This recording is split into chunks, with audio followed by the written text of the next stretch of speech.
तो बच्चों कैसे हैं आप सब? बहुत-बहुत स्वागत है आपका आज की इस वीडियो में। आज का ये वीडियो क्लास 11th के बच्चों के लिए बहुत ज़्यादा ख़ास होने वाला है क्योंकि इस वीडियो में हम लोग देखने वाले हैं बच्चों क्लास 11th का जो आपका इंग्लिश कोर का सब्जेक्ट है, इसका जो आपका फाइनल एग्ज़ाम होने वाला है 13 फरवरी को। जी हाँ बच्चों, 13 फरवरी 2026 को जो आपका इंग्लिश का फाइनल एग्ज़ाम होने वाला है, तो उसके लिए एक इम्पॉर्टेंट सैंपल क्वेश्चन पेपर इस वीडियो में हम लोग देखने वाले हैं बच्चों। और ये जो सैंपल क्वेश्चन पेपर है आप सभी बच्चों के लिए बहुत ही ज़्यादा इम्पोर्टेंट होने वाला है क्योंकि जो भी क्वेश्चन यहाँ पर हम लोग डिस्कस करेंगे सैंपल पेपर के अंदर, इसी में से आप देखेंगे बहुत सारे क्वेश्चंस आपके पेपर में डिट्टो रिपीट होकर के आ जाएंगे क्योंकि इस सैंपल पेपर को डिज़ाइन करने के लिए हमने पिछले 10 साल के जो आपको पेपर हुए हुए हैं इंग्लिश सब्जेक्ट के अगर हम फाइनल एग्जाम की बात करें तो उनको अच्छे से एनालाइज किया है। एनालाइज करने के बाद जो मोस्ट रिपीटेड क्वेश्चन निकलते हैं यानी ऐसे क्वेश्चन जो हर बार के फाइनल एग्जाम में आ ही जाते हैं इंग्लिश सब्जेक्ट के, तो उन सभी क्वेश्चंस को इस सैंपल पेपर के अंदर हमने ऐड किया है जिससे कि ये सैंपल पेपर आप सभी बच्चों के लिए और भी ज़्यादा इंपॉर्टेंट हो जाता है। साथ ही साथ जो हमारा लगभग 10 सालों का टीचिंग का एक्सपीरियंस है, इसके आधार पर भी हमने कई सारे क्वेश्चन यहाँ पर आप सभी बच्चों के लिए ऐड किए हैं इस सैंपल पेपर के अंदर। तो वीडियो को पूरा जरूर देखिएगा और ये हमारा इंग्लिश के सैंपल पेपर सीरीज का पहला वीडियो है। इसी तरह से मैं आपको 9 से 10 सैंपल पेपर और करवा दूँगा। टोटल अगर मैं बात करूँ तो चैनल पे आपको 10 सैंपल पेपर इंग्लिश सब्जेक्ट के करवा दूँगा। साथ ही साथ वन शॉट की वीडियो अपलोड कर दूँगा, ठीक है? जिसमें इंपॉर्टेंट क्वेश्चंस आपको मैं कवर करवा दूँगा। और इंग्लिश के अलावा अगर मैं बात करूँ तो जो भी आपके अदर सब्जेक्ट हो जाते हैं जैसे हिंदी हो गया, ठीक है? फिजिकल एजुकेशन हो गया, पॉलिटिकल साइंस हो गया, हिस्ट्री हो गया, ठीक है? जियोग्राफी हो गया या और भी जो सब्जेक्ट होते हैं उन सभी के सैंपल पेपर इंपॉर्टेंट क्वेश्चन सब हम आपको करवा देंगे बच्चों। मिनिमम सभी सब्जेक्ट के 9 से 10 सैंपल पेपर तो मैं आपको करवाऊंगा ही करवाऊंगा, ठीक है? और क्योंकि ये पहला वीडियो है हमारा सैंपल पेपर सीरीज का, तो इस वीडियो पर कम से कम आप यहाँ पर 1200 लाइक्स कंप्लीट करवा दीजिए। जी हाँ बच्चों, 1200 लाइक्स कंप्लीट करवा दीजिए इस वीडियो पर। इससे हमारा जो ओवरऑल मोटिवेशन है इसी तरह की वीडियोस को बनाने के लिए ये बहुत ज़्यादा बढ़ जाएगा, ठीक है? और एक अच्छा सा कमेंट करके ज़रूर बताइएगा कि आपको वीडियो कैसा लग रहा है। पहले वीडियो को पूरा देख लीजिए एंड वीडियो के एंड में आप कमेंट करके बताइएगा कि वीडियो कैसा लग रहा है आपको और किस तरह के सैंपल पेपर आपको सबसे पहले आप देखने हैं, यानी कि कौन-कौन से सब्जेक्ट के। इंग्लिश का तो पहला एग्ज़ाम है तो उसके लिए तो सैंपल पेपर अपलोड हो ही रहा है, लेकिन उसके अलावा कौन से सब्जेक्ट के सैंपल पेपर सबसे पहले आप चाहते हैं कि हम अपलोड करें, तो आप कमेंट करके बता सकते हैं, ठीक है? तो चलिए हम अपने वीडियो को शुरू करते हैं। तो क्लास 11th है, हमारा सब्जेक्ट है इंग्लिश कोर और इसका सब्जेक्ट कोड रहेगा 301, ठीक है? इंग्लिश का जो आपका पेपर होगा फाइनल एग्जाम जो होगा 13 फरवरी 2026 को, वो 3 घंटे का होगा। मैक्सिमम मार्क्स जो रहने वाले हैं वो 80 रहने वाले हैं, यानी कि 80 नंबर का आपका पेपर आएगा बच्चों। बात करें अगर पेपर पैटर्न की, तो जो आपका इंग्लिश का पेपर होगा उसके अंदर टोटल क्वेश्चंस की अगर हम बात करें तो 16 क्वेश्चंस आपसे पूछे जाएंगे और बताया गया है ऑल क्वेश्चंस आर कंपलसरी, ठीक है? सभी क्वेश्चंस जो है वो कंपलसरी रहने वाले हैं। The paper is divided into 3 sections, यानी इंग्लिश का पेपर आपका 3 सेक्शंस के अंदर डिवाइड होगा यानी बटा हुआ होगा। पहला सेक्शन रहेगा आपका यहाँ पर सेक्शन ए जो कि रीडिंग कॉम्प्रिहेंशन वाला रहता है, ठीक है? जिसके अंदर बेसिकली पैसेज वाले क्वेश्चंस आपसे पूछे जाएंगे, ठीक है? और उसका आंसर आपको लिखना है। अभी जब हम सैंपल पेपर करेंगे ना तो आपको बहुत बढ़िया तरीके से आइडिया लगेगा कि कैसे पैसेज वाले क्वेश्चंस पूछे जाते हैं, ठीक है? और एकदम टिप्स एंड ट्रिक्स के साथ मैं क्वेश्चंस को समझाने वाला हूँ जिससे कि आप बहुत अच्छी तरीके से सैंपल पेपर समझ करके जाए और आपका फाइनल एग्जाम बहुत अच्छा जाए, ठीक है? उसके बाद आता है हमारा सेक्शन बी जो कि राइटिंग स्किल्स एंड ग्रामर वाला रहता है। इसके अंदर जो ग्रामर से रिलेटेड क्वेश्चंस होते हैं वो सब यहाँ पर आपसे पूछे जाते हैं। एंड लास्ट सेक्शन वो बोलते हैं ना लास्ट बट नॉट लीस्ट, जो हमारा सेक्शन सी रहेगा वो लिटरेचर वाला रहेगा जिसके अंदर आपके जो टेक्स्ट बुक है, जो किताबें हैं, उनसे क्वेश्चंस यहाँ पर पूछे जाएंगे और 40 नंबर का अकेला सेक्शन रहता है हमारा सेक्शन सी, याद रखिएगा। इसके आगे चले तो कुछ और इंपॉर्टेंट बातें बताई गई हैं, वीडियो पॉज करके आप रीड कर सकते हैं, ठीक है? तो चलिए हम अपने वीडियो को शुरू करते हैं और सेक्शन वाइज देखते हैं कि किस तरह के क्वेश्चन हमसे पूछे जा रहे हैं और कैसे हम उनका आंसर लिख सकते हैं। तो चलिए वीडियो को शुरू करते हैं बच्चों। तो हम लोग आ गए हैं सेक्शन ए के अंदर जो हमारा रीडिंग स्किल्स वाला सेक्शन रहेगा और यहाँ पर पहला क्वेश्चन देखिए हमें क्या कह रहा है कि read the passage given below और ये 10 मार्क्स का रहेगा। तो चलिए जी, ये जो पैसेज दिया गया है इसको रीड कर लेते हैं कि failure is an integral part of the journey towards success offering valuable lessons and insights that contribute to personal growth and development. तो यहाँ पर ये बोल रहा है कि असफलता जो है सफलता की ओर यात्रा का एक अभिन्न अंग होता है जो यहाँ पर मूल्यवान हमको सबक सिखाता है और यहाँ पर अंतर्दृष्टि प्रदान करता है। जो व्यक्तिगत विकास जो होता है, ठीक है, यानी कि एक तरह से पर्सनल ग्रोथ आप कह लीजिए, उसमें बहुत ज़्यादा हेल्प हमें करता है। तो देखिए फेलियर तो ज़रूरी है, ठीक है, बिना फेलियर के कोई व्यक्ति महान नहीं बनता है। आगे देखिए बताया गया है, in a society of an fixed on achievements and success stories, the significance of failure is sometimes overlooked. However, it is through failures and mistakes that individuals gain realizations and जो है सो कि creativity and the determination to overcome challenges। तो आगे देखिए बताया गया है, अक्सर उपलब्धियों और सफलता की कहानी पर केंद्रित समाज में असफलता के महत्व को कभी कभी अनदेखा कर दिया जाता है, ठीक है। जो व्यक्ति असफल हो जाता है ना कहीं उसकी असफलताओं को यहाँ पर हम लोग इग्नोर कर देते हैं, क्योंकि जो हमारी सोसाइटी है, जो हमारा समाज है, वो केवल सफल लोगों को ही देखना चाहता है, असफल लोगों को नहीं देखना चाहता है। हालांकि असफलताओं और गलतियों के माध्यम से ही व्यक्ति लचीलापन, रचनात्मकता और चुनौतियों पर काबू पाने में दृढ़ संकल्प कर पाता है या प्राप्त कर पाता है। तो अगर कोई व्यक्ति मिस्टेक्स करता है, फेलियर्स को यहाँ पर झेलता है, तभी वो व्यक्ति जो है अलग अलग चीज़ों को यहाँ पर टैकल कर सकता है। जैसे कि आपका कोई क्रिएटिविटी हो गया, ठीक है, तो कोई भी आर्टिस्ट वगैरह ले लीजिए, वो कई बार फेल होने के बाद एक सक्सेसफुल आर्ट बनाता है, ठीक है, तो उसके लिए भी फेलियर बहुत ज़्यादा इंपॉर्टेंट है कि नहीं। तो इसी तरह से यहाँ पर बातें बताई गई है। बाकी आप देख सकते हैं इस तरह से आपका ये पैसेज दिया गया है, इसके आधार पर जो हमसे क्वेश्चंस पूछे जाएंगे उनको हम लोग यहाँ पर अब देख लेते हैं, ठीक है। क्योंकि देखिए बच्चों, जो आपका सेक्शन ए रहता है वो आपकी प्रैक्टिस के लिए रहता है, same to same section A कभी भी नहीं आता है। यहाँ पर हम आपको प्रैक्टिस करवा सकते हैं सेक्शन ए की, जिससे कि आप अच्छे से सेक्शन ए अपने फाइनल एग्जाम में अटेंड कर सके, और सेक्शन बी और सी के जो क्वेश्चंस होते हैं उनकी सेम टू सेम आने की संभावना सबसे ज़्यादा होती है। तो देखिए यहाँ पर क्या बोला गया है, based on your understanding of the passage answer the questions given below, और यहाँ पर 10 नंबर का रहेगा। तो हमने जो भी पैसेज को पढ़ा समझा, उसके आधार पर जो हमसे क्वेश्चन पूछे जाएंगे उनका आंसर हमें लिखना है। तो देखिए पहला क्वेश्चन है कि what is the primary benefit of failure as describe in the passage, ठीक है, यानी कि जो गद्यांश है हमारा, उसमें जो वर्णन किया गया है असफलता, इसका प्राथमिक लाभ क्या है, प्राइमरी बेनिफिट क्या है।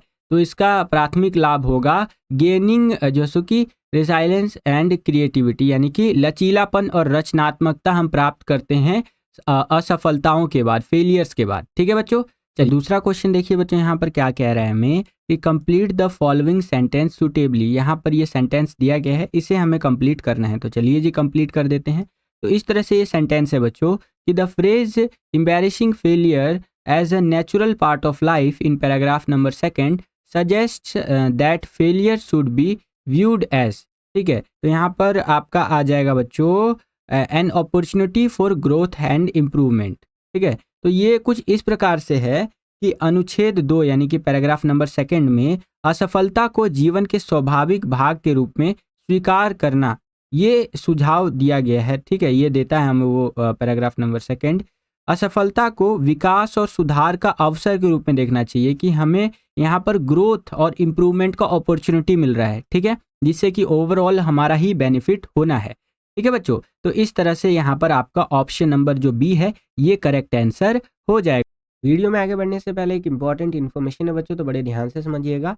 अगर आप अपने फाइनल एग्जाम की तैयारी को नेक्स्ट लेवल पर ले जाना चाहते हैं और उन बच्चों की कैटेगरी में शामिल होना चाहते हैं जो लास्ट टाइम पे भी तैयारी करके अपने फाइनल एग्जाम्स के अंदर 90 प्लस स्कोर करते हैं, जी हाँ बच्चों, अगर आप 90 प्लस स्कोर करना चाहते हैं, ये जो हमारा लास्ट टाइम कुछ दिन बचे हुए एग्जाम्स को उस दौरान तैयारी करके भी, तो आप हमारे द्वारा बनाए गए सैम्पल क्वेश्चन पेपर्स को ले सकते हैं। ये सैम्पल पेपर हमने दिन रात मेहनत करके आप सभी बच्चों के लिए बनाया है, और इससे आपको बहुत ज़्यादा फायदा होने वाला है आपके फाइनल एग्जाम्स के अंदर। एग्जाम्पल बताता हूँ, जैसे मान लीजिए आपका जो पहला एग्जाम है वो इंग्लिश का है 13 तारीख को, तो आपने इंग्लिश का सैम्पल पेपर हमसे खरीदा। इसमें आपको इंग्लिश का सैम्पल पेपर कितना मिलेगा, टोटल 10 पेपर हम आपको प्रोवाइड करवाएंगे विथ सॉल्यूशन के साथ, ठीक है, और ये पीडीएफ में मिलेगा आपको, पीडीएफ फॉर्मेट।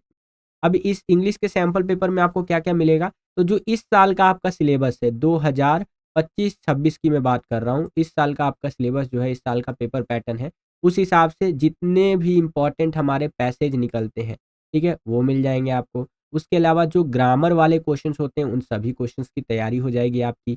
उसके अलावा जो भी इम्पोर्टेंट आपके लॉन्ग क्वेश्चंस निकलते हैं उसकी तैयारी हो जाएगी, शॉर्ट क्वेश्चंस की तैयारी हो जाएगी, यानी कि हर तरह के क्वेश्चंस की तैयारी हो जाएगी पूरे इंग्लिश सब्जेक्ट के अंदर। ठीक है? तो ये जो आपका 10 सैंपल पेपर हम आपको प्रोवाइड करवाने वाले हैं ना, इसको बिल्कुल भी हल्के में मत लीजिएगा, बहुत ज़्यादा आपको फ़ायदा करेगा। ठीक है? और अभी तक आपने ज़्यादा तैयारी नहीं की है तो आपके लिए तो ये ब्रह्मास्त्र सिद्ध होने वाला है, लिटरली बता रहा हूँ। हम पिछले 3 सालों से, ये साल अगर लगा दिया जाए तो ये तीसरा साल हो जाएगा हमारा, हम सैंपल पेपर बच्चों को प्रोवाइड करवाते हैं एग्ज़ाम टाइम। और जो भी बच्चे सैंपल पेपर खरीदते हैं और अपनी तैयारी करते हैं ना, आज भी उनका मैसेज आता है हमारे पास कि thank you so much sir, आपने जो हमें सैंपल पेपर दिया इससे हमें बहुत ज़्यादा फ़ायदा हो रहा है हमारे एग्जाम्स के अंदर। हमारे पास अभी कौन-कौन से सब्जेक्ट के सैंपल पेपर अवेलेबल है बच्चों? तो आपका इंग्लिश हो गया, ज़ाहिर-सी बात है, उसके अलावा हिस्ट्री हो गया, हिंदी हो गया, पॉलिटिकल साइंस हो गया एंड इसके अलावा हमारे पास फिजिकल एजुकेशन भी अवेलेबल है, वो भी आप ले सकते हैं। फिजिकल एजुकेशन के अलावा अगर हम बात करें तो जियोग्राफी भी हमारे पास अवेलेबल, ठीक है? तो इतने सब्जेक्ट के सैंपल पेपर्स हमारे पास अवेलेबल है 50% के डिस्काउंटेड रेट पर। जी हाँ बच्चों, अभी अगर आप लेंगे तो 50% का आपको डिस्काउंट देखने को मिलेगा। वैसे तो एक सब्जेक्ट के सैंपल पेपर का जो ओरिजिनल प्राइस है वो 199 है, यानी 200 रुपये है, लेकिन अभी अगर आप लेंगे तो 50% डिस्काउंट ऑफर के तहत केवल और केवल 99 रुपीज़ में आपको ये एक सब्जेक्ट का 10 सैंपल पेपर देखने को मिल जाएगा बच्चों। अगर आप 3 सब्जेक्ट का एक साथ खरीदते हैं जिसमें आपको टोटल 30 सैंपल पेपर देखने को मिलेगा, तो वो आपको और डिस्काउंट पे भी डिस्काउंट में मिल जाएगा, केवल और केवल 249 रुपीज़ में मिल, ठीक है? तो आज ही इन सैंपल पेपर्स को खरीदिए। सिंपली आपको जो व्हाट्सएप नंबर दिख रहा है यहाँ पर, इस पे आपको कॉन्टैक्ट करना है एंड हमारी टीम बैठी हुई है, वो आपको आगे जो इन्फॉर्मेशन है वो दे देगी। इनसे आप खरीद सकते हैं, ठीक है? और अपने एग्ज़ाम्स की तैयारी को और बेहतर बना सकते हैं। तो मेरी तरफ से तो भैया 2000% रिकमेंडेड है आप सभी बच्चों के लिए सैंपल पेपर, क्योंकि हमने खुद बनाया है यार। जैसे आज आप अपना फाइनल एग्ज़ाम देने जा रहे हैं, इससे पहले आपसे जो सीनियर रह चुके हैं उन्होंने अपना फाइनल एग्ज़ाम दिया है, उससे पहले जो उनके सीनियर थे उन्होंने दिया है, सबको हमने पढ़ाया है। तो हमें एक मोटा-मोटा आइडिया तो रह ही जाता है कि ये क्वेश्चन आता है, ये क्वेश्चन नहीं आता है। तो वही क्वेश्चन हमने इन सैंपल पेपर के अंदर ऐड किया है, जो मोस्ट रिपीटेड क्वेश्चन है, हर साल आ ही जाता है। तो ज़रूर इन सैंपल पेपर्स को लीजिए और अपने फाइनल एग्ज़ाम की तैयारी को और बेहतर बनाइए बच्चों, ठीक है? चलिए वीडियो में आगे बढ़ते हैं। थर्ड क्वेश्चन देखिए बच्चों, यहाँ पर क्या पूछ रहे हैं हमसे कि which of the following is not mentioned as a benefit of failure. ठीक है, यानी कि निम्नलिखित में से कौन सा फेलियर के लाभ यानी असफलता के लाभ के रूप में उल्लेखित नहीं है। ठीक है, तो उसका उल्लेख नहीं किया गया है। तो ये हो जाएगा बच्चों, it prevents individuals from taking risk, यानी कि यह व्यक्तियों को जोखिम लेने से रोकता है। ठीक है, तो ये आपका यहाँ पर करेक्ट आंसर हो जाएगा। अगला क्वेश्चन देखिए, फोर्थ क्वेश्चन क्या पूछ रहा है हमसे कि explain the significance of Thomas Edison's quote in the context of the passage. ठीक है, तो यहाँ पर जो थॉमस एडिसन है उनका यहाँ पर आपको कोट बताना है। ठीक है, इस पैसेज के कॉन्टेक्स्ट में, ठीक है, इस पैसेज के संदर्भ में। तो देखिए, थॉमस एडिसन आपको पता है ये एक बहुत जाना पहचाना नाम है और बहुत बड़े साइंटिस्ट रह चुके हैं। तो देखिए, Thomas Edison's quote highlights the that failure is a necessary part of the process of discovery. जो फेलियर होता है ना, एक बहुत ही जरूरी हिस्सा होता है अगर हमें कुछ खोजना है, कुछ डिस्कवरी करनी है तो। ठीक है, each failures rather than being seen as a defeat is an opportunity to refine one's approach and ultimately find success. The quote reinforces the passage message that failure contributes to learning and personal growth. ठीक है, तो यहाँ पर यह कहा जा रहा है कि असफलता खोज की प्रक्रिया का एक जो है सो कि एक आवश्यक हिस्सा है और प्रत्येक असफलता को हार के रूप में देखने के बजाय अपने दृष्टिकोण को जो है सो कि हमें अच्छा बनाना चाहिए और सफलता पाने का अवसर देखना चाहिए। हमें असफलता को ये नहीं देखना चाहिए कि हम यहाँ फेल हो गए तो हम असफल हो गए, नहीं, यहाँ पर हमें ये देखना चाहिए कि हमने एक और नई चीज़ सीखी और हम सक्सेस की ओर एक और कदम आगे बढ़ गए हैं। ठीक है, और ये जो आपका पूरा का पूरा पैसेज है, ठीक है, इसका संदेश को मतलब पूरा एक तरह से फिट बैठाता है। ठीक है, और असफलता सीखने और व्यक्तिगत विकास में योगदान देती है। जो फेलियर होता है ना, वो कंट्रीब्यूट करता है लर्निंग के अंदर, यानी सीखने के अंदर और पर्सनल ग्रोथ के अंदर।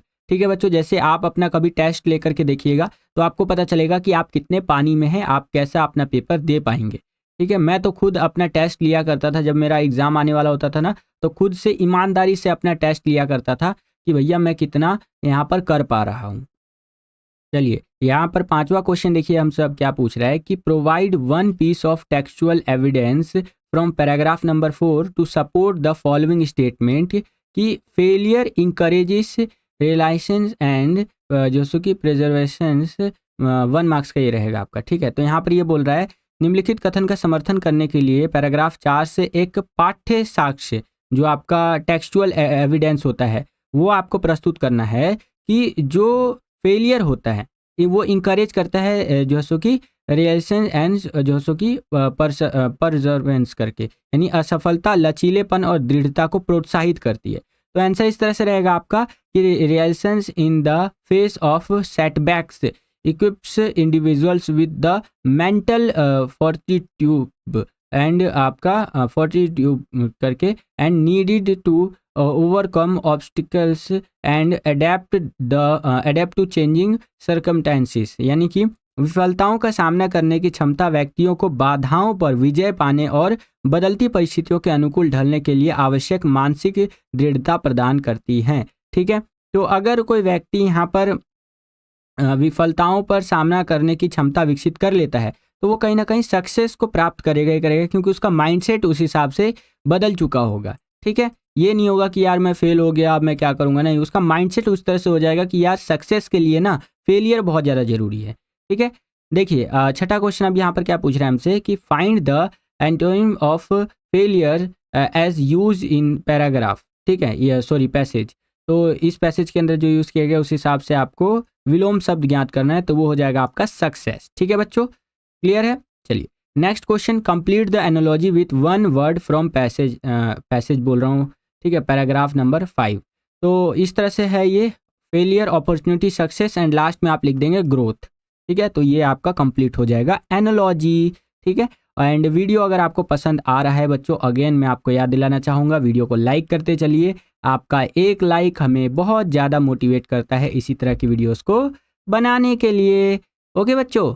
चलिए अब हम लोग आ गए हैं 8वें क्वेश्चन के अंदर। 8वां क्वेश्चन देखिए बच्चों यहाँ पर क्या है कि describe the role of failure in the learning process according to the passage, ठीक है, यानी कि गद्यांश के अनुसार सीखने की प्रक्रिया में असफलता की भूमिका का आपको वर्णन करना है। तो देखिए बड़े ध्यान से समझिएगा, failure plays a crucial role in the learning process as it provides individuals with the chance to reflect जैसे कि reasons and strategies and adapt. By embracing failure, individuals can learn valuable lessons that foster resilience and creativity and innovation, which are essential for continuous personal and professional growth.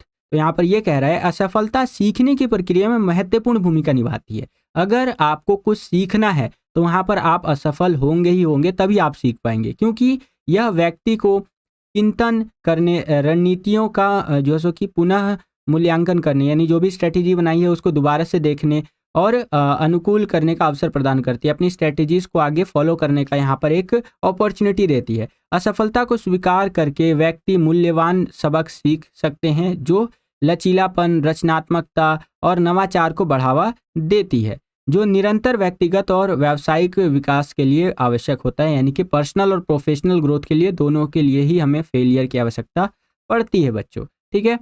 आशा करता हूँ आपको समझ में आ गया होगा। अब हम लोग आ गए हैं अपने सेकंड क्वेश्चन के अंदर, जो कि अगेन एक आपका पैसेज वाला रहेगा, और यहाँ पर हमें हड़प्पा सिविलाइजेशन के ऊपर ये पैसेज दिया गया है। काफ़ी इंपॉर्टेंट सिविलाइजेशन है, इसके बारे में आपने हिस्ट्री वगैरह में पढ़ा होगा और 12th क्लास में भी आप हड़प्पा सिविलाइजेशन के बारे में और अच्छे से जानेंगे, ठीक है। तो देखिए हड़प्पा सिविलाइजेशन के बारे में क्या बता रखा है यहाँ पर कि the Harappan civilisation also known as the Indus valley civilisation and flourished around 3300 to 1300 BCE in the fertile plains and flanks of the Indus River, जो कि encompassing part of modern day India and Pakistan. This ancient civilization contemporaneous with Mesopotamia and ancient Egypt boasts impressive urban planning and advanced technology and a complex social structure. तो यहाँ पर हड़प्पा सभ्यता के बारे में ये बताया गया है कि हड़प्पा सभ्यता जो है, यानी हड़प्पन सिविलाइजेशन जो है, उसको इंडस सिविलाइजेशन के नाम से भी जानते हैं, यानी कि जिसे हम सिंधु घाटी की सभ्यता भी कहते हैं, ठीक है। और सिंधु नदी के उपजाऊ मैदानों में लगभग 3300 से 1300 ईसा पूर्व में विकसित हुई थी ये, जिसमें आधुनिक भारत और पाकिस्तान में ये मिला है हमें, ठीक है। हड़प्पा सभ्यता को जो खोजा गया ना, तो उसके ज़्यादातर अंश हमें पाकिस्तान में मिले हैं और कुछ हिस्सा हमें इंडिया में भी मिला है, ठीक है।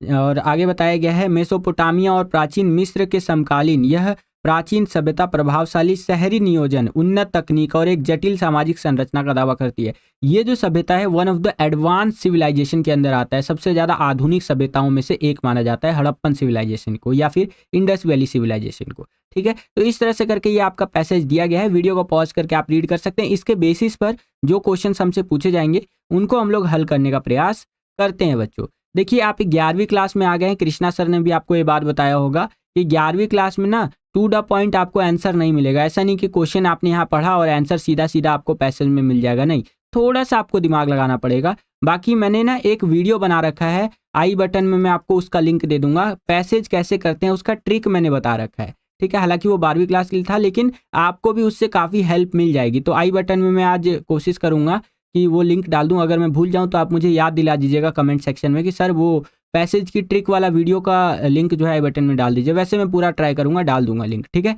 तो उसको जरूर देख लीजिएगा। खैर, तो यहाँ पर देखिए इस पैसेज के बेसिस पर पहला क्वेश्चन हमसे क्या पूछ रहा है कि why does the writer mention the Harappan civilisation advance urban planning in paragraph number 2, ठीक है। तो इस तरह से ये बोल रहा है कि लेखक ने पैराग्राफ नंबर 2 में हड़प्पा सभ्यता की उन्नत नगरीय योजना का उल्लेख क्यों किया है, ठीक है। तो यहाँ पर आप लिखेंगे क्योंकि to highlight their knowledge of architecture, उनके वास्तुकला के बारे में ज्ञान को उजागर करने के लिए लेखक ने हड़प्पा सभ्यता के इतना एडवांस जो उनका नगर नियोजन था उसके बारे में बताया है। सोचिए हड़प्पा सभ्यता इतना ज़्यादा डेवलप था उस टाइम पे, जैसे आज के टाइम पे हमारे जो नालियाँ होती हैं उनको हम लोग ढक करके रखते हैं पत्थर वगैरह से, और जब हमें नाली वगैरह का सफाई करना होता है तो हम उसे हटा देते हैं, ठीक है, और सफाई करके वापस से वो पत्थर रख देते हैं। ये आज के टाइम पे भी ये चीज़ें हम लोग यूज़ करते हैं। और सोचिए आज से लगभग 5000 साल पहले की सभ्यता भी ये चीज़ यूज़ करती थी, ठीक है। तो कितनी ज़्यादा एडवांस वो सिविलाइजेशन रही होगी, ठीक है बच्चों। चलिए अगला क्वेश्चन देखिए, यहाँ पर सेकंड क्वेश्चन क्या है कि what is the primary challenge in understanding the Harappan civilisation culture and society as mention in paragraph number 4। यहाँ पर कह रहा है कि पैराग्राफ नंबर 4 में जो उल्लेख किया गया है हड़प्पा सभ्यता की सांस्कृतिक और समाज को समझने में प्राथमिक चुनौतियाँ हमें क्या क्या देखने को मिलती है। तो सबसे बड़ी चुनौती हमारे पास ये रहती है ना कि उनका जो स्क्रिप्ट है वो हम नहीं समझ पाए हैं आज तक। वो एक तरह से ना आज तक कोई पढ़ ही नहीं पाया है। जैसे मैं यहाँ पर आपके सामने लिख देता हूँ, ये वर्ड लिखता हूँ मैं, ठीक है, इसको आप पढ़िएगा। तो ये मैंने क्या लिखा, तो आप में से ऑलमोस्ट सभी बच्चे बोलेंगे सर आपने इंग्लिश लिखा है यहाँ पर, ठीक है। क्यों? क्योंकि मैंने ना ABCD हमने पढ़ा है बचपन में, ABCD इस तरह से उसको जोड़ करके एक शब्द बनाया इंग्लिश, तो इसको आप पढ़ पा रहे हैं। लेकिन हड़प्पा सभ्यता का जब आप स्क्रिप्ट पढ़ेंगे ना तो वहाँ पर चित्रात्मक लिपि में लिखा जाता है चीज़ों को, ठीक है। जैसे इधर देखेंगे तो इधर ऐसे सूरज भगवान बना दिया, ठीक है, इधर एक बकरी या ऐसे कुछ कुछ बना दिया आर्किटेक्चर, ठीक है। इधर देखेंगे तो एक ऐसे ना बकरी बना दिया, मैं बकरी बना लेता हूँ, मेरी ड्राइंग बहुत ख़राब है तो कोई जज मत करना, ऐसे है ना, ये बकरी बना दिया। इधर देखेंगे तो एक आदमी बना दिया ऐसे कुछ पकड़े हुए, भाला उला पकड़े हुए, ये देख रहे हैं, ये एक आदमी ऐसे भाला उला पकड़े हुए बना दिया। तो ऐसा अगर मैं आपको कुछ लिखा हुआ दूं तो आप इसको पढ़ पाएंगे? बहुत ज़्यादा आपके लिए कॉम्प्लिकेटेड हो जाएगा, आप बोलेंगे सर ये है क्या, ठीक है। तो इसी कारण से हड़प्पा सभ्यता की संस्कृति को हम आज तक उतने बढ़िया तरीके से नहीं समझ पाए हैं ना। ये सारी चुनौतियाँ है, प्राइमरी कह लीजिए हमारे चैलेंजेस है, जिससे कि हम वहाँ की चीज़ों के बारे में उतना ज़्यादा नहीं समझ पाए हैं बच्चों। क्लियर है?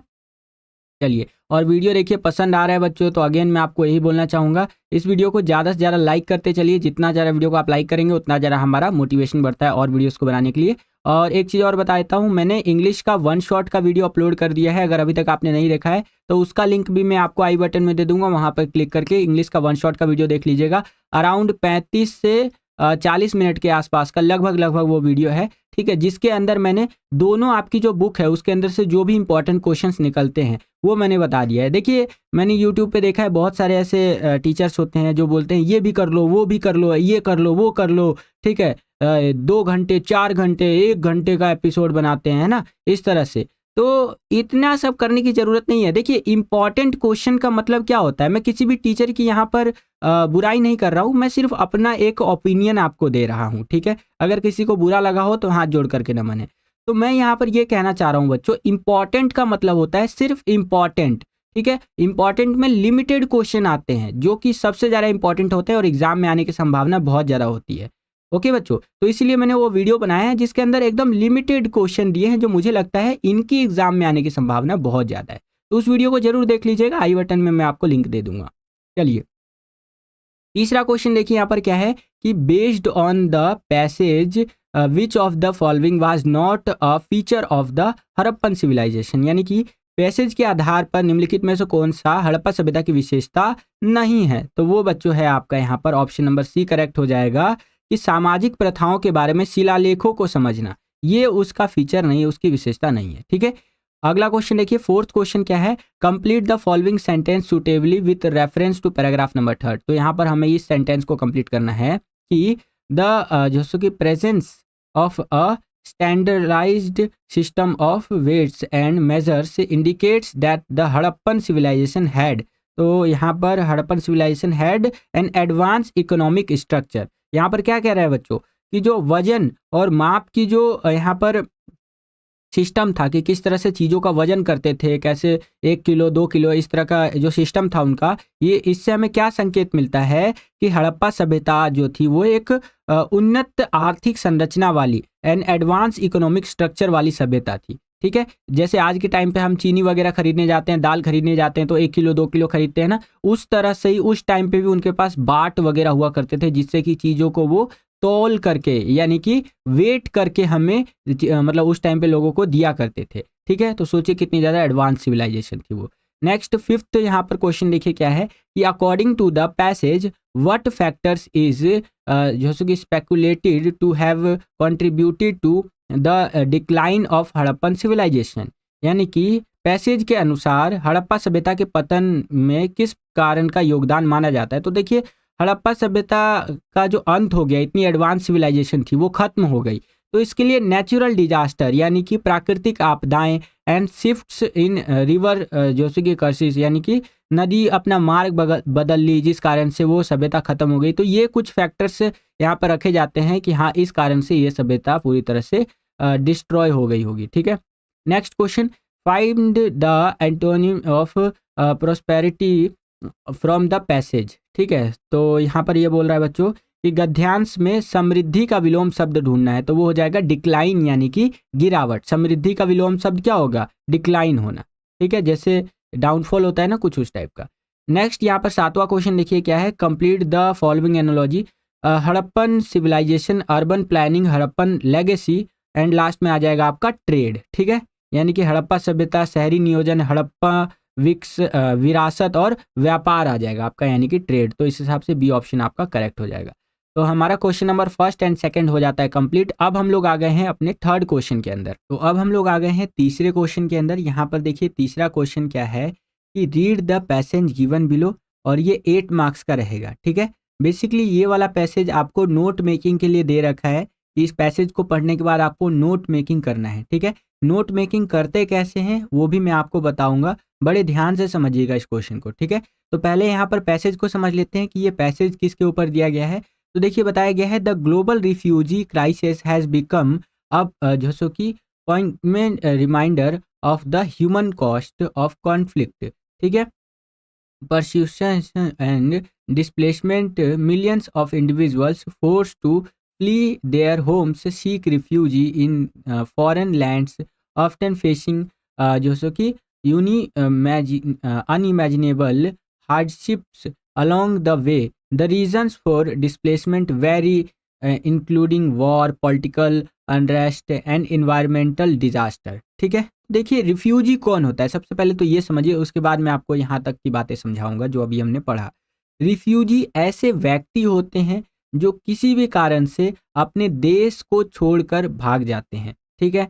और या तो वो मजबूर होकर के भागते हैं या फिर मतलब कई सारे कारण हो सकते हैं, जैसे राजनीतिक रूप से देख लीजिए, अगर पॉलिटिकल क्राइसिस आ जाता है, राजनीतिक संकट आ जाता है किसी देश में, तो भी कोई व्यक्ति वहाँ से छोड़ के भाग सकता है कि नहीं। जैसे अफगानिस्तान का एग्जाम्पल लीजिए, बेस्ट एग्जाम्पल रहेगा। वहाँ पर तालिबान वालों ने यहाँ पर तख्ता पलट कर दिया, तो वहाँ से कई लोग भागे, ठीक है। तो जो लोग वहाँ से देश छोड़ करके भागे हैं वो क्या बन गए, रिफ्यूजी बन गए, यानी शरणार्थी बन गए। वहाँ से तो वो भाग गए, लेकिन कोई दूसरा देश उनको जल्दी शरण देता नहीं है, तो वो बीच में अटक करके रह गए, ठीक है। तो वो क्या बन गए, शरणार्थी बन गए। अब किसी देश में एकदम आपदा आ गई इस तरह से, ठीक है, तो भी लोग वहाँ से चले जाते हैं, भाग जाते हैं, या अन्य कई सारे कारण हो सकते हैं, युद्ध हो रहा है उस देश में तो भी लोग वहाँ से भागेंगे, तो वो लोग क्या बन जाएंगे, रिफ्यूजी बन जाएंगे, यानी कि शरणार्थी बन जाएंगे। और शरणार्थियों के ऊपर ही यहाँ पर ये बातें बताई गई हैं। इन लाइनों में ये बताया गया है बच्चों कि वैश्विक शरणार्थी का संकट बहुत ज़्यादा संघर्ष होता हुआ जा रहा है, ठीक है। इसके अंदर आप देखेंगे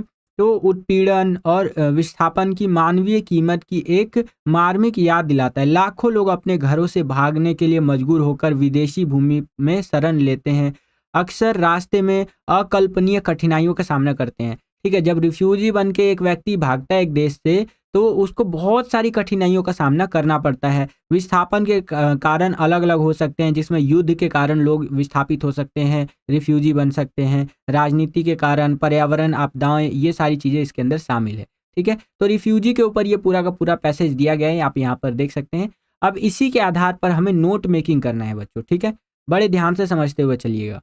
ये नोट मेकिंग वाला जो क्वेश्चन होता है ना, इसके अंदर फ्री के नंबर होते हैं, बस आपको एक बार क्लिक हो जाए कि करना कैसे है इस क्वेश्चन को, तो इजीली आप यहाँ पर अच्छे से कोई सा भी आपको पैसेज दे दिया जाए तो नोट मेकिंग का क्वेश्चन बड़े आराम से आप कर लेंगे।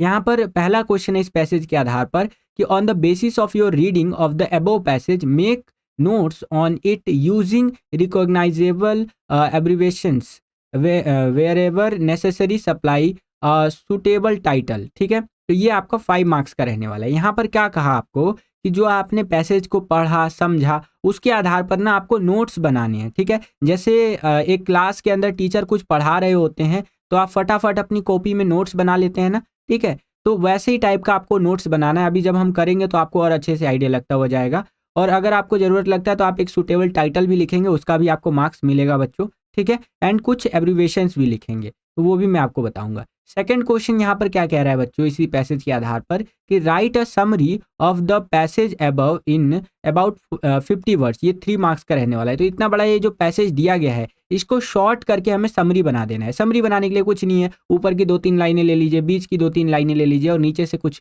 उठा करके एक समरी बना दीजिए, आपको नंबर मिल जाएंगे बच्चों। मेरी तो यही स्ट्रैटेजी थी और यही ट्रिक होता है बच्चों, क्लियर है। अब यहाँ पर हम फर्स्ट क्वेश्चन का आंसर पहले देखेंगे। ये जो हमारा पहला क्वेश्चन पूछा था, तो इसका आंसर कैसे लिखेंगे, सबसे पहले तो हम एक टाइटल लिख देंगे। टाइटल क्या है हमारा, रिफ्यूजीज, यानी कि शरणार्थी के बारे में हम यहाँ पर नोट्स बना रहे हैं, ठीक है।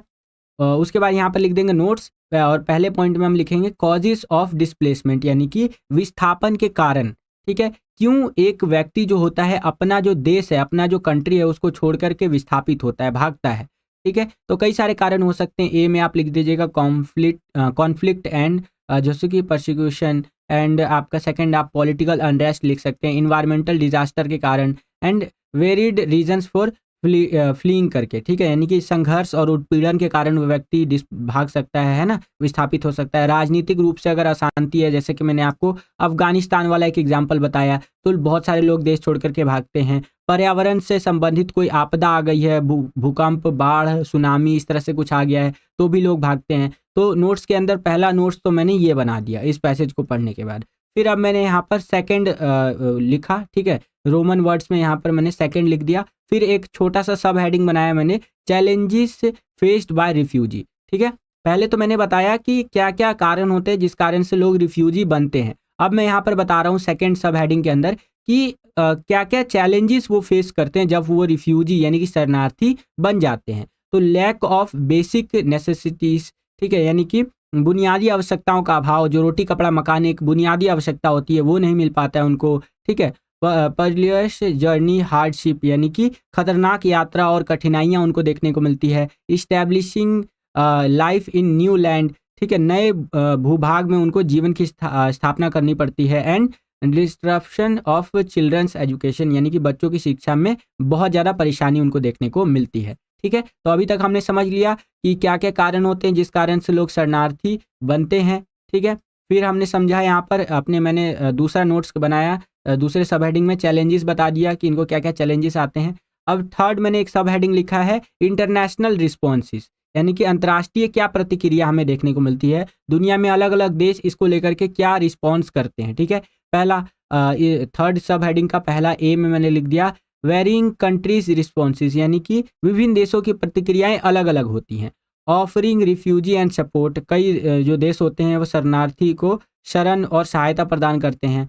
कई जो होते हैं उनका स्ट्रिक्ट बॉर्डर कंट्रोल होता है, इन्फोर्समेंट होता है, सख्त सीमा नियंत्रण प्रवर्तन होता है। ठीक है, वो रिफ्यूजी वगैरह को घुसने ही नहीं देते, बोलते हैं बेटा नहीं घुसने देंगे हम आपको, हमारे देश की एकदम स्ट्रिक्ट बॉर्डर कंट्रोल वगैरह पॉलिसी वगैरह है। ठीक है, तो ये कई देशों का होता है। रोल ऑफ ह्यूमैनिटेरियन ऑर्गेनाइजेशंस, यानी कि हमें यहाँ पर मानवीय संगठनों की भूमिका भी देखने को मिलती है। कई मानवीय संगठन ऐसे होते हैं जो इंसानों के लिए काम करते हैं, तो उनकी अहम भूमिका हमें देखने को मिलती है। तो ये इंटरनेशनल रिस्पॉन्सेज के अंदर हम लिख देंगे। उसके बाद यहाँ पर फिर फोर्थ सब हेडिंग बनाया मैंने, फोर्थ पॉइंट आप कह सकते हैं, वो है हमारा नीड फॉर ग्लोबल कॉपरेशन। ठीक है, यानी कि अब इतनी बड़ी जो समस्या है, कोई एक देश की तो समस्या है नहीं रिफ्यूजी वाली यानी शरणार्थी वाली, पूरे वैश्विक स्तर की समस्या है। तो इसके अंदर हमें अगर सुधार करना है या इस चीज़ को पूरी तरह से खत्म करना है तो हमें ग्लोबल कॉपरेशन की जरूरत है, यानी वैश्विक सहयोग की आवश्यकता है। ठीक है बच्चों, तो इसके अंदर क्या क्या लिख सकते हैं हम, अर्जेंट नीड फॉर कॉपरेशन, यानी कि सहयोग की तत्काल आवश्यकता है। ये नहीं कि हम सहयोग मांग रहे हैं, आप सोच रहे हैं कि हाँ भैया ठीक है सहयोग करेंगे,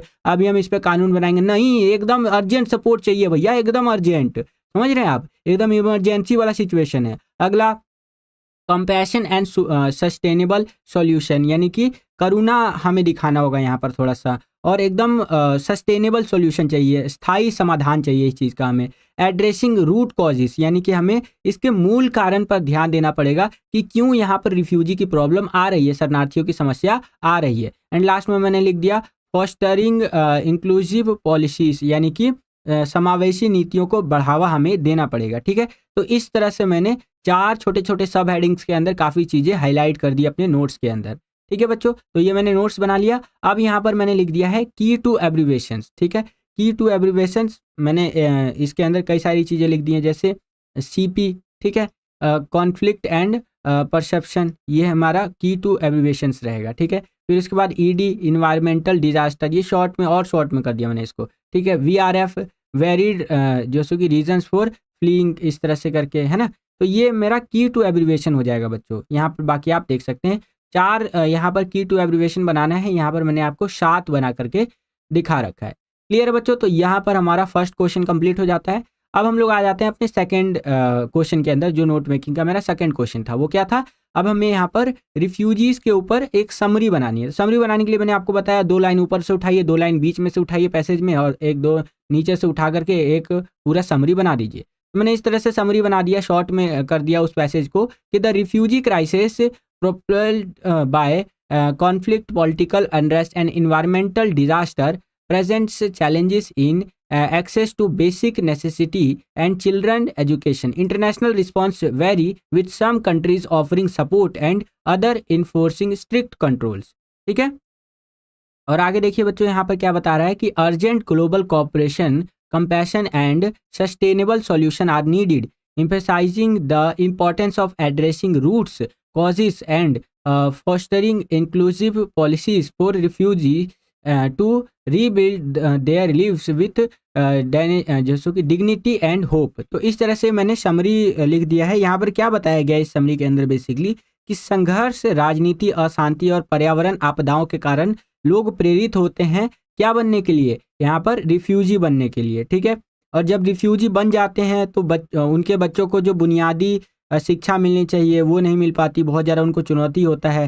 ठीक है, अंतर्राष्ट्रीय प्रक्रिया की अगर बात करें, इंटरनेशनल लेवल पर अलग अलग देशों की क्या प्रतिक्रिया रहती है, तो कुछ देश तो यहाँ पर सहायता करते हैं रिफ्यूजी की, लेकिन कुछ देश एकदम सख्त मना कर देते हैं उनका, क्योंकि स्ट्रिक्ट पॉलिसी वगैरह रहता है। तत्काल वैश्विक सहयोग की हमें ज़रूरत है कि नहीं, ऐसा नहीं कि सोचेंगे विचारेंगे तब सहयोग करेंगे, नहीं, तत्काल सहयोग की ज़रूरत है। ठीक है, और मूल जो हमारे कारण हैं रिफ्यूजी बनने के, जो रूट्स वगैरह है, उनको हमें ठीक करना पड़ेगा, है कि नहीं। और सभी का सहयोग मिला करके ही हम लोग क्या कर सकते हैं कि उनको जो सम्मान मिलना चाहिए रिफ्यूजीज़ को वो दे सकते हैं, और उनको एक होप दे सकते हैं, उसके साथ वो अपना जीवन फिर से बना सके। ठीक है, तो इस तरह से यहाँ पर समरी हमारा कंप्लीट हो जाता है। आशा करता हूँ आपको यहाँ पर समझ में आ गया होगा। अब हम लोग आ गए हैं बच्चों सेक्शन बी के अंदर, जो कि आपका creative writing skills and grammar वाला सेक्शन रहने वाला। वीडियो में अगर आप इस टाइमलाइन पर आ गए हैं, इसका मतलब ये है कि आप अपनी पढ़ाई को लेकर के काफ़ी अवेयर है, या यूँ कह सकते हैं कि काफ़ी आप अपनी पढ़ाई पर ध्यान दे रहे हैं। आप चाहते हैं कि आप एक अच्छे मार्क्स लेकर के पास होने वाले बच्चे बने, ठीक है? तो मैं आपको फिर से याद दिलाना चाहूँगा, सैंपल पेपर्स के ऊपर 50% का जो ऑफ़र है, डिस्काउंट ऑफ़र, वो अभी भी लाइव है। सिंपली स्क्रीन पर जो आपको ये व्हाट्सएप नंबर दिख रहा है, इस पर आपको कॉन्टैक्ट करना है एंड सैंपल पेपर्स को लेकर के आप अपनी तैयारी को और बेहतर बना सकते हैं, जो आपका फाइनल एग्ज़ाम आ रहा है उसकी, ठीक है? तो आज ही इन सैंपल पेपर्स को लीजिए और अपने एग्ज़ाम की तैयारी को और बेहतर बनाइए, ठीक है? चलिए वीडियो में आगे बढ़ते यहाँ पर फोर्थ क्वेश्चन देखिए बच्चों, हमसे क्या कह रहा है कि fill in the blanks with the correct form of the verbs. ठीक है, यहाँ पर जो फिल इन द ब्लैंक्स दिया है, खाली स्थान दे रखा है, उसको हमें भरना है with correct form of verbs के। ठीक है, जो वर्ब की करेक्ट फॉर्म है उसके आधार पर। ठीक है, तो पहला है C dash to be studying for her exams all week, यानी कि वह पूरे सप्ताह अपनी परीक्षाओं की तैयारी में लगी रहेगी। ठीक है, तो यहाँ पर आ जाएगा फिल इन द ब्लैंक्स के अंदर हैज़ बीन। ठीक है, she has been studying for her exams all week. ठीक है, तो ये आपका करेक्ट हो जाएगा। Next, the children dash to play outside when it started to rain. तो यहाँ पर आपका आ जाएगा the children were playing outside when it started to rain, यानी कि जब बारिश शुरू हुई तो बच्चा बाहर खेलने चले गए। तो इस तरह से आपका यहाँ पर ये वेयर प्लेइंग आ जाएगा। एंड लास्ट में है C dash to read a book when the phone rang, यानी कि जब फोन बजा तो वह किताब पढ़ने लगी। तो इस तरह से यहाँ पर आ जाएगा आपका was reading, she was reading. ठीक है, वो पढ़ रही थी, इस तरह से ना, book when the phone ring, जब घंटी बजी, किसकी, फोन की। ठीक है बच्चों, चलिए अब हम लोग आ गए हैं पांचवें क्वेश्चन के अंदर। और पांचवा क्वेश्चन यहाँ पर देखिए क्या कह रहा है, rearrange the following words phrase to make जैसे कि मीनिंगफुल सेंटेंसेस। ठीक है, अटेम्प्ट एनी फोर। तो यहाँ पर आपको दोबारा से रीअरेंज करना है इन वर्ड्स को, ताकि आप जो है क्या बना सके, मीनिंगफुल सेंटेंसेस बना सके। तो पहला यहाँ पर देखिए ए में है school, to walk, I, morning, this. तो इसको मैंने कैसे बना दिया, this morning I walk to school, यानी कि आज सुबह मैं पैदल स्कूल गया। है कि नहीं, बहुत आसान है बच्चों, थोड़ा सा दिमाग लगाना है आपको। Next, with friends weekend movie I my watch. ठीक है, तो यहाँ पर क्या होगा, कैसे बनेगा, देखिए मैं आपको एकदम स्टार्टिंग से बताता हूँ। आई, सबसे पहले मैं ले लूंगा आई को। ठीक है, ये आई ले लिया मैंने। उसके बाद आएगा यहाँ पर वॉच्ड। ठीक है, क्या आएगा, वॉच्ड, आई वॉच्ड, यहाँ पर वॉच लिख देंगे। उसके बाद आएगा अ मूवी। ठीक है, उसके बाद ये आ जाएगा a movie with my friends this week. ठीक है, यहाँ पर आप देख सकते हैं I watch a movie with my friends this week. तो इस तरह से मीनिंगफुल मैंने सेंटेंस बना दिया, यानी कि मैंने इस सप्ताह अपने दोस्तों के साथ एक फिल्म देखी। अगला है ये वाला सी वाला, देख सकते हैं आप। तो सी वाले के लिए मैंने कैसे बना दिया, my mom bought groceries at the store, यानी कि मेरी माँ ने दुकान से किराने का सामान खरीदा। एंड फोर्थ में है the fixing plumber the leaky is sink, इस तरह से करके है। तो मैंने इसको कैसे बना दिया, the plumber is fixing the leaky sink, यानी कि प्लम्बर टपकने वाले सिंक को ठीक कर रहा है। एंड लास्ट में है morning a cup of coffee enjoy I in the. ठीक है, तो इसको कैसे बना दिया मैंने, I enjoyed a cup of coffee in the morning, यानी कि मैं सुबह एक कप कॉफी का आनंद लेता हूं बच्चों। ओके, वैसे मुझे कॉफ़ी भी काफ़ी पसंद है। आप मुझे कमेंट करके बताइएगा कि आपको चाय पसंद है या कॉफ़ी। ठीक है, तो अब हम लोग आ गए हैं छठे क्वेश्चन के अंदर। छठा क्वेश्चन देखिए बच्चों, यहाँ पर क्या है कि on behalf of the principal of your school draft a classified advertisement inviting application for some post of teachers lying vacant and to be filled soon. You are Ramesh या Ramika principal of your school. तो यहाँ पर ये बोल रहा है कि आपके विद्यालय के प्रधानाचार्य की ओर से एक वर्गीकृत विज्ञापन तैयार करना है। ठीक है, एक क्लासिफाइड एडवर्टीजमेंट हमें तैयार करना है, जिसमें जो एक वैकेंट पोस्ट है, एक रिक्त पद है, खाली पद है शिक्षक का। ठीक है, मतलब कुछ शिक्षकों का पद है, उसके लिए यहाँ पर ये हमें तैयार करना है, और जिसके अंदर हमें आमंत्रित करना है, जिन्हें शीघ्र ही भरा जाना है। और आपके विद्यालय के प्रधानाचार्य, मतलब आप जो है विद्यालय के प्रधानाचार्य है, रमेश या रमिका करके, ठीक है। तो इस तरह से आपका ये है, जिसके अंदर सिंपल सा है बच्चों यहाँ पर कि हमें एक क्लासिफाइड एडवर्टीजमेंट तैयार करना है, जिसके अंदर हमारे यहाँ पर कुछ टीचर्स के लिए पोस्ट खाली है, तो वो आ सकते हैं और उन पोस्ट पर भर सकते हैं। इसी को चॉइस में एक और क्वेश्चन है कि you are Ramesh Ruhana living at Somukhi apartment N100 sector 10 Rohini Delhi, you are well qualified in teaching Hindi to 11th and 12th class. Draft an advertisement seeking job to be published in local daily in 50 words, ठीक है। यानी कि आप रमेश या रूहाना है जो कि इस एड्रेस पे रहते हैं, ठीक है, सोमुखी अपार्टमेंट N100 सेक्टर 10 रोहिणी में आप ये रहते हैं, ठीक है। आप 11वीं और 12वीं कक्षा को हिंदी पढ़ाने में अच्छी तरह से क्वालिफाइड है, ठीक है। आप 11वीं और 12वीं क्लास को हिंदी पढ़ा सकती हैं। स्थानीय दैनिक प्रकाशित होने वाली नौकरी की तलाश में 50 शब्दों में विज्ञापन तैयार करना है आपको, ठीक है। Draft an advertisement to seeking job to publish in local daily in 50 words, ठीक है। तो आपको जॉब चाहिए तो आप यहाँ पर इसके लिए क्या करेंगे, एक एडवर्टीजमेंट जो है वो तैयार करेंगे, ठीक है। तो चलिए देखते हैं इनको आपको कैसे करना है। सबसे पहले ये वाला जो क्वेश्चन था इसका आंसर मैं आपको दिखा देता हूँ। यहाँ पर हमें क्या चाहिए था, यहाँ पर हमें टीचर्स की रिक्वायरमेंट थी हमारे स्कूल के अंदर, तो हम लिखेंगे सिचुएशन वैकेंट, ठीक है। यानी कि जो पद है वो खाली है, ठीक है, खाली पद हमें भरना है इस तरह से ना। अब देखिए, wanted 2 TGTs in English against permanent post, only experience and highly qualified candidates with जैसे कि linguistic fluency with have pleasing personality need to apply salary and जो है सो कि commensurate to experience and professional achievements.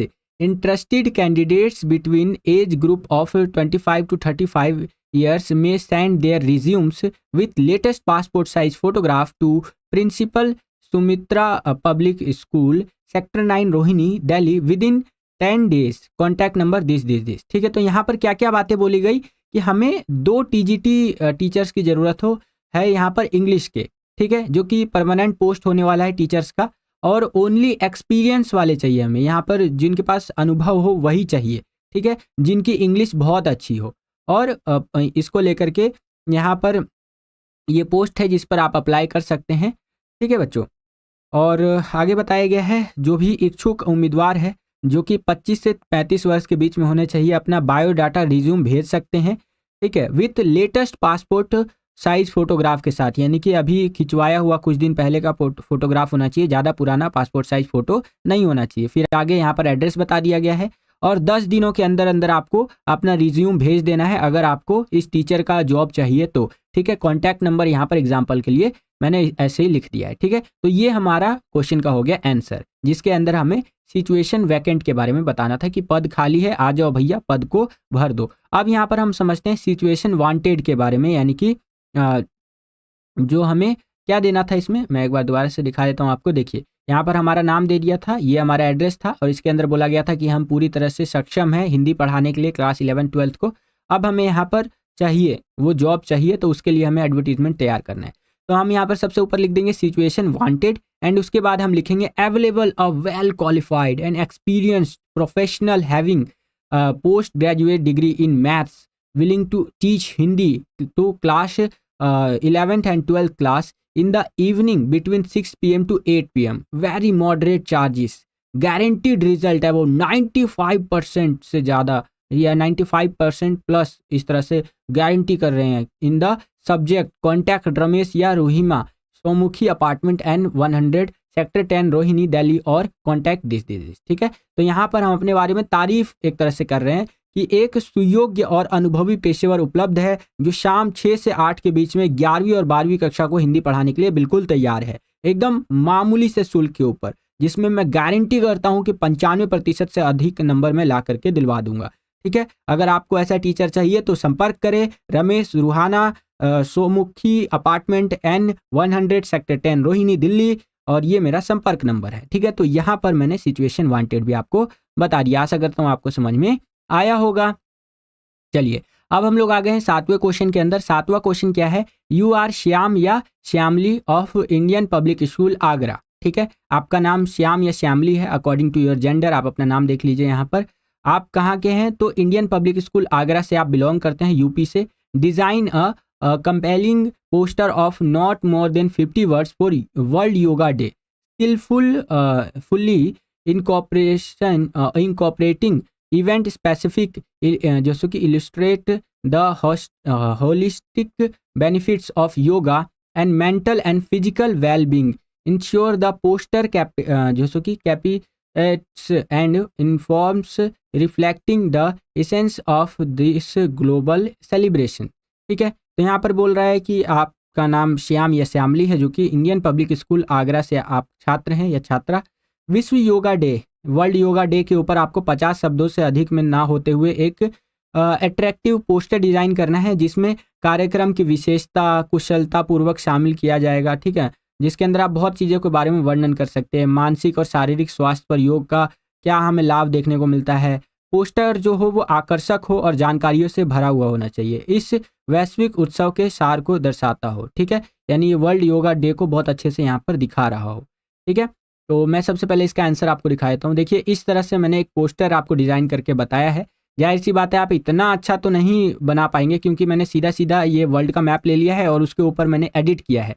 ठीक है, computer के अंदर edit करके तब आपको ये दिखा रहा हूँ। लेकिन आप अपने हाथ से इतना जितना भी आप ड्रॉ करके जितना अच्छा बना सकते हैं उतना अच्छा बनाने का ट्राई कीजिएगा। मैंने कैसे बना दिया है, देखिए, वर्ल्ड योगा डे 21 जून 2024। ठीक है, यहाँ पर 25 लिख देंगे इस तरह से, है ना। 21 जून को मनाया जाता है और 10 AM टू 2 PM तक ये होना है। 2 आवर्स का योगा होगा, ऑल स्टाइल्स के अंदर, ऑल नेशंस के जितने भी होते हैं, ऑल पीपल्स, है ना, इस तरह से। एंड वर्ल्ड योगा डे और 24 hours world wide yoga practices for human rights. ठीक है, इस तरह से जॉइन अस, है ना। कितना अट्रैक्टिव पोस्टर मैंने बनाया है।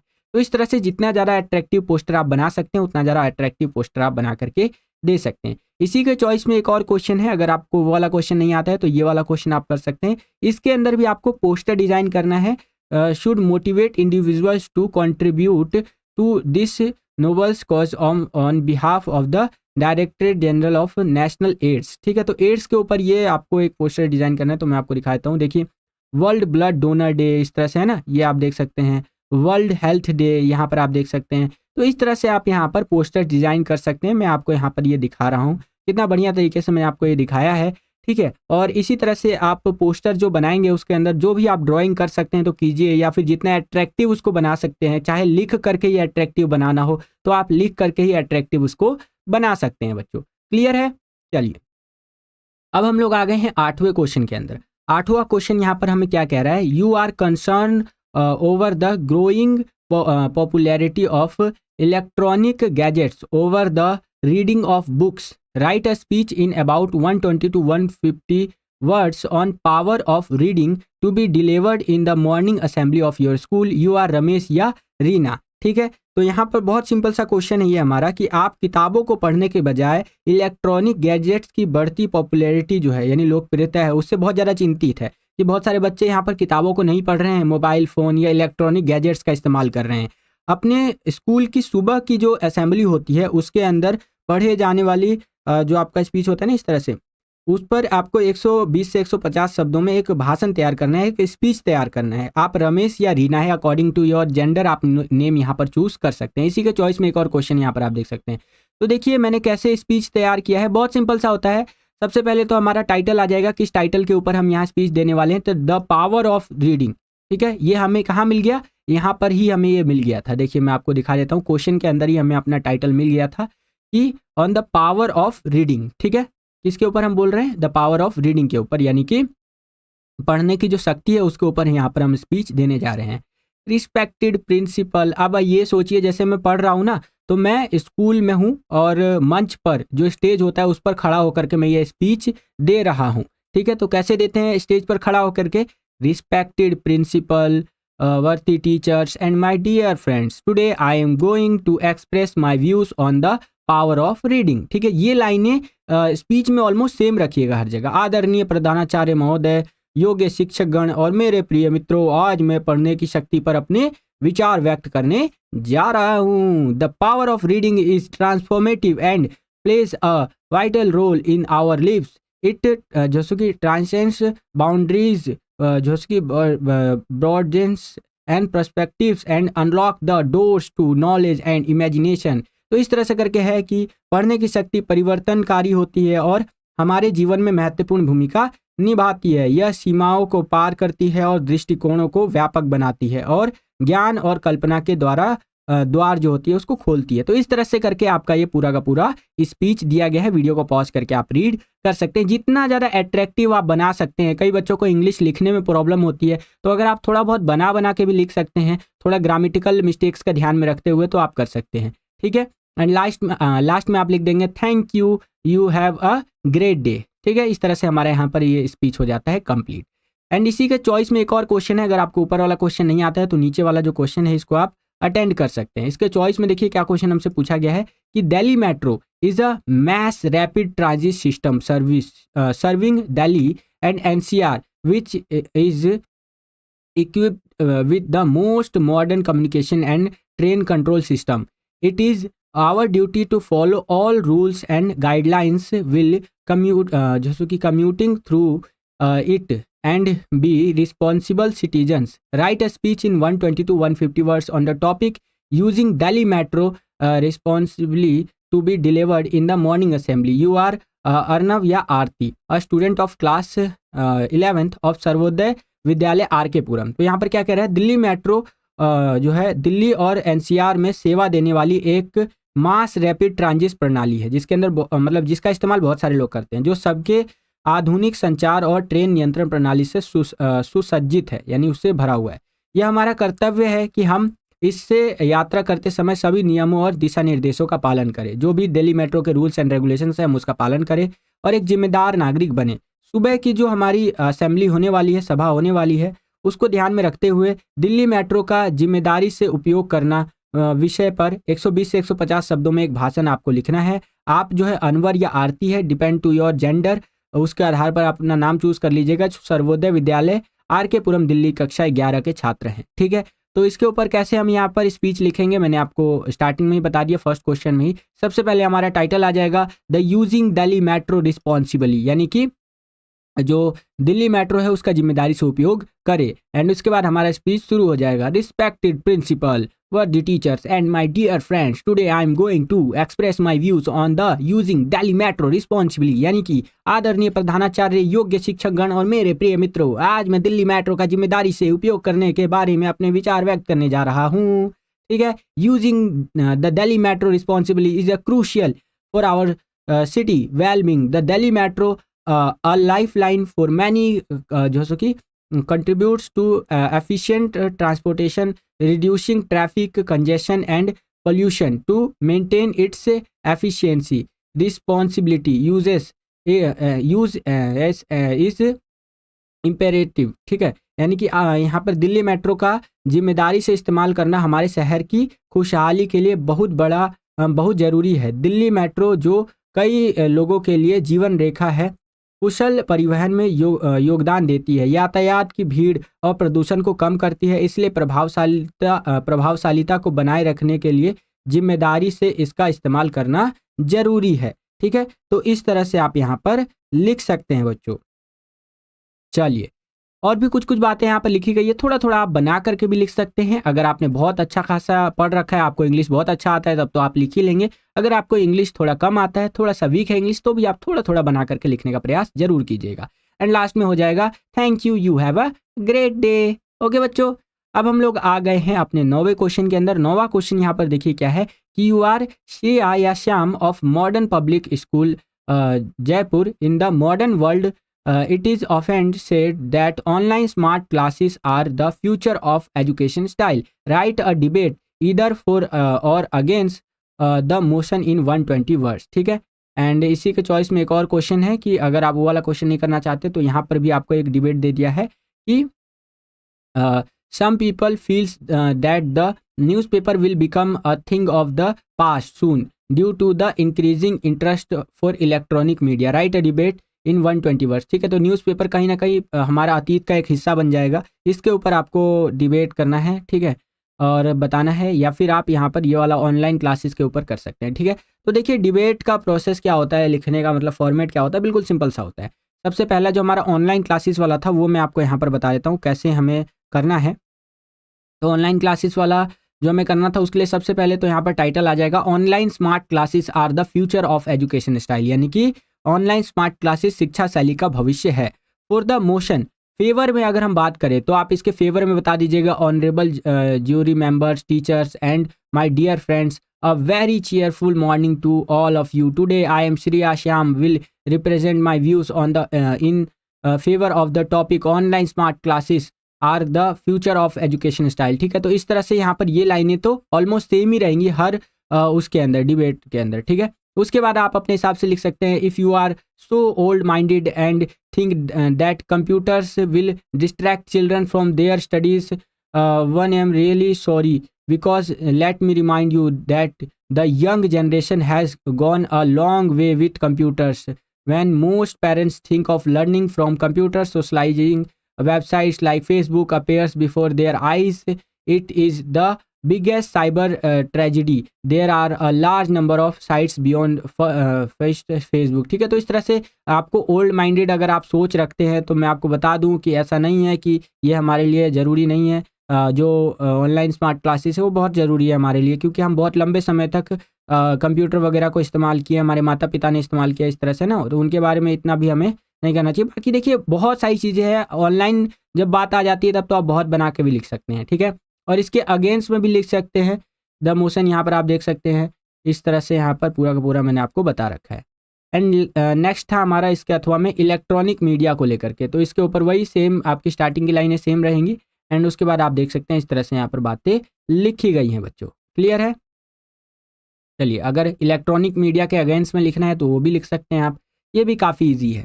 ठीक है, इसके बाद हमारा आ जाता है सेक्शन नंबर सी, जिसको हम लोग करेंगे इसी सैम्पल पेपर के पार्ट 2 वाली वीडियो में। इस वीडियो के लिए इतना ही बच्चों। तो बस बच्चों यही था आज का ये वीडियो, और ये हमारा पार्ट 1 वाला वीडियो है। ठीक है बच्चों, अभी इसका पार्ट 2 का वीडियो भी जल्दी अपलोड कर दूंगा। वीडियो को लाइक करते रहिए। ठीक है, आपका एक एक लाइक हमें यहाँ पर बहुत ज़्यादा मोटिवेट करता है इसी तरह की वीडियोस को बनाने के लिए, तो वीडियो को लाइक ज़रूर कीजिएगा। इस वीडियो के लिए इतना ही बच्चों, और हाँ, चैनल को अभी तक आपने सब्सक्राइब नहीं किया है तो विद्यालय स्टडी पॉइंट को अभी सब्सक्राइब कर लीजिए, क्योंकि अभी तो आपका पहला एग्ज़ाम ही आने वाला है इंग्लिश का। उसके अलावा जितने भी आपके एग्ज़ाम आएंगे, चाहे हिंदी हो गया, उसके अलावा geography, political science, physical education, business studies, Sanskrit, history, economics, sociology, home science, सभी के लिए हम वीडियोस लेकर के आएंगे बच्चों। तो सब्सक्राइब जरूर कर लीजिएगा। सब्सक्राइब करने के बाद बगल में आपको बेल का आइकन देखने को मिलेगा, उसको प्रेस करके ऑल पे क्लिक कर दीजिएगा, जिससे कि जो भी हम नया वीडियो अपलोड करें उसका नोटिफिकेशन सबसे पहले आपके फ़ोन पर आ जाया करे, और आपकी जो तैयारी है बच्चों एग्जाम्स के लिए वो और भी बेहतर से बेहतर तरीके से हो सके। इस वीडियो के लिए इतना ही, मिलता हूँ आपसे अगली और एक्साइटिंग वीडियो में। तब तक के लिए खुश रहिए, खुश रखिए सभी को। जय हिंद, वंदे मातरम।